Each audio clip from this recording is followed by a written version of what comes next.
сведение, продакшн, клип, это все стоит больших денег. И каждый раз все деньги, которые я зарабатывала, я это вкладывала обратно. И мне становилось в какой-то момент, очень тяжело уже.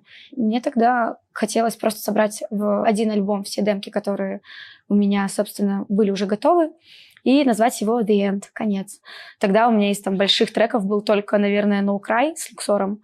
Все равно так или иначе музыкант, артист, актер, когда он не чувствует признания, у него появляется какая-то такая начальная стадия депрессии. Именно тот самый момент, когда я уже хотела сдаться. И я не устану повторять.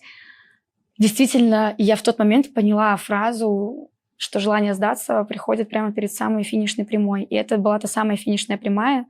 Случайно выстреливает в Монако, абсолютно случайно. Трек начинает расти, действительно, не по дням, а по часам. Из серии утром зашли, было 15 место, через 3 часа зашли 10 место. И оно действительно очень резко росло.